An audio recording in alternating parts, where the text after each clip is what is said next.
শ্রোতা, আমরা এখন কথা বলছি আমারই এক খুব কাছের ছোট ভাই রূপসা উপজেলার মইনুল হক রিপনের সঙ্গে। মইনুল হক রিপনকে আন্তরিকভাবে আমি খুব স্নেহ করি এবং ভালো জানি, ভালোবাসি। তার একটিমাত্র কারণ, তিনি একজন সদালপি এবং উনি ওনার যে এইমসটা দেশের জন্য কিছু করা।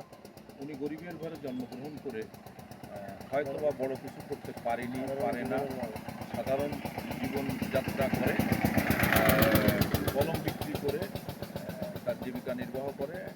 আমি একদিন আমার এলাকাতে উনি গেলে আমি তাকে জিজ্ঞেস করলাম যে ব্যবসা তো অনেকই ছিল, কিন্তু কেন এই ব্যবসাটা আপনি বেছে নিলেন?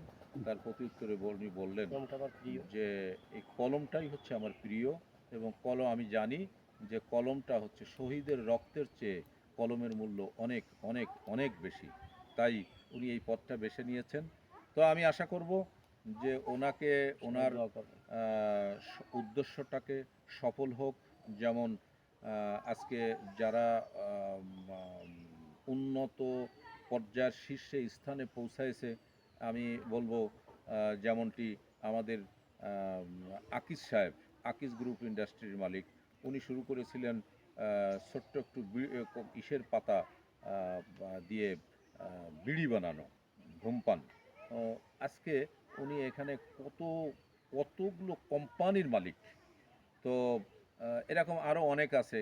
আমি কেএফসির কথা বলবো যে উনি জীবনে অনেক লস করে, শুধু লস আর লস, লস আর লস, যে ব্যবসায় যেতেন, তারপরে কিন্তু সর্বশেষ এসে উনি কেএফসির যে বিজনেসটাকে উনি বিশ্বের ভিতরে একটা দাঁড় প্রান্তে পৌঁছতে পেরেছেন।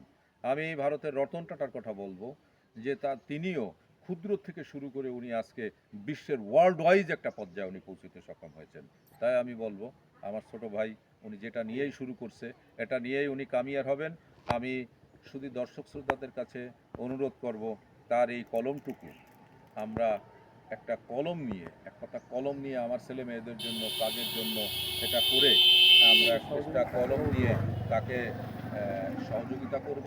আপনারা যে যে স্থান থেকে আসেন তাকে অন্তত একটা কলমের বিনিময়েও তার এই সহযোগিতাটা হবে। তিনি কারোর কাছে হাত পাতেননি, উনি এই ব্যবসাটাকে করতেছেন এবং পাশাপাশি মহান সৃষ্টিকর্তার উপর আল্লাহ রব্বুল আলমিনের প্রতি আমরা যেন তার জন্য খাস দিলে দোয়া করি।